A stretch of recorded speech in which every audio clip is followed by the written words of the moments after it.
ஐக்கிய நாடுகள் பொதுச் சபையில் உரையாற்றிய இலங்கை ஜனாதிபதி அனுரகுமார திசாநாயக்க, காசா பகுதியில் தொடர்ந்து கொண்டிருக்கும் துயரங்களுக்கு முற்றுப்புள்ளி வைக்கவும், உலக அமைதிக்கு மீண்டும் உறுதியளிக்கவும் சர்வதேச சமூகம் தீர்க்கமான நடவடிக்கை எடுக்க வேண்டும் என்று வலியுறுத்தி உணர்வுபூர்வமான வேண்டுகோளை விடுத்தார்.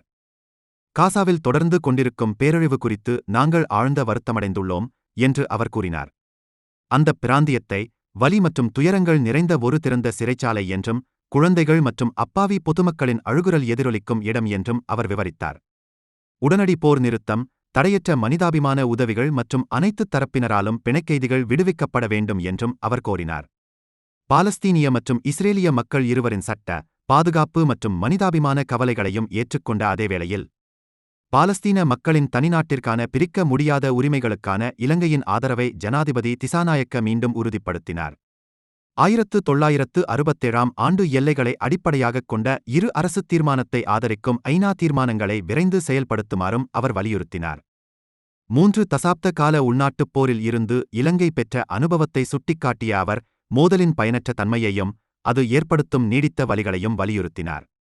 போர் பாதிக்கப்பட்டவர்களின் பெற்றோர்கள், வாழ்க்கைத் துணைகள் மற்றும் குழந்தைகளின் துயரங்களைக் காணும் எவரும் மற்றொரு போரைப் பற்றி கனவுகூட காண மாட்டார்கள் என்று அவர் கூறினார்.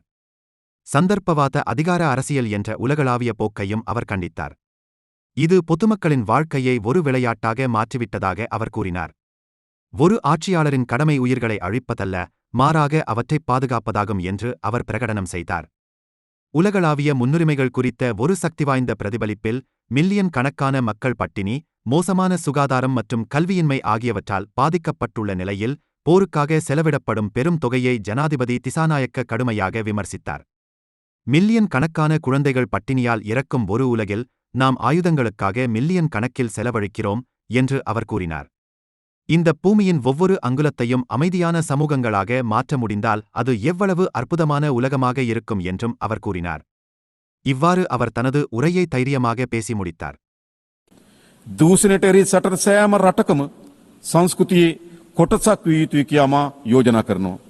ගරු සභාපතිතුමනි, ගෞරවනීය අමුත්තනි, ඔබ කුමන රාජ්‍ය නියෝජනය කළත් මේ සෑම නියෝජිතයෙක්ම යුද්ධය ප්‍රතික්ෂේප කිරීමට මා සමග එක්වන බව මට විශ්වාසයි.